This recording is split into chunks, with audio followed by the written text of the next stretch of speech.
Well, medication is not the only way to treat mental disorder. I talked about other approaches with Dr. Patrick Corrigan. He's a licensed clinical psychologist and distinguished professor of psychology at the Illinois Institute of Technology.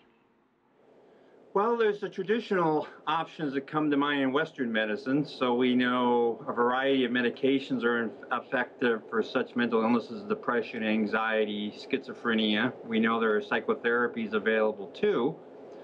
Peer support can be very useful.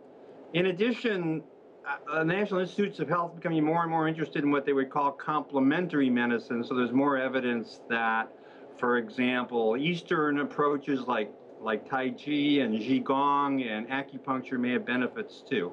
And do those Eastern approaches, have they proved successful?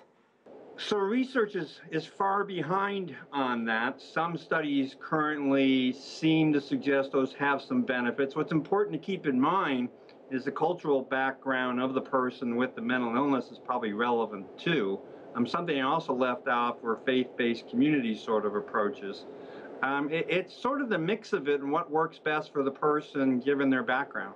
And what about fighting the stigma that's associated with mental illness? Clearly, we've made progress through the last few decades, but there is still that stigma. How do we fight that? Actually, the evidence suggests the stigma of mental illness is getting worse. Partly that's because of the frequent link between horrendous shootings and the fact that those people may or may not have a mental illness. Clearly, the best way to deal with the stigma of mental illness is for people with mental illness to come out. That if you're in a room with 100 people, statistically 25 to 30 of those folks can meet criteria for serious mental illness, but they're not out. Because of that, we don't understand that the average rule for people with mental illness is that they recover and are able to accomplish the same goals as you and I do.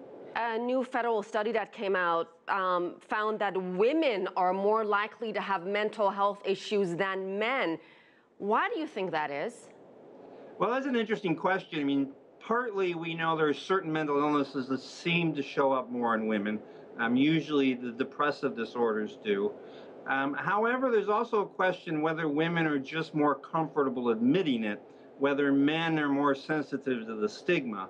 And clearly we know that men and women respond differently to stigma too. So it's not exactly sure whether women have more mental health problems or they're just more likely willing to talk about it. Dr. Corrigan, the Americas and Europe have most number of mental health facilities per capita.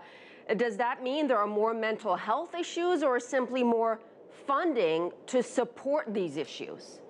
Yeah, my hunch is that Europe and America probably have more physical health services too, and I don't think we would say they're probably more physically ill. I think it clearly is an indicator there's more resources in those countries, in developed countries, to provide services for people with mental illness. And now the million-dollar question, the causes of mental illness, genetics, environment, a little of both?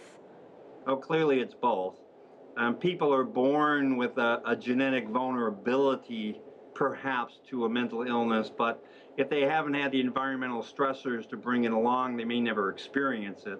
It's clearly both, and the other thing we need to add to it, which clearly follows the environment, is the huge effect of abuse, physical abuse, sexual abuse, emotional abuse, and that has on people's mental health.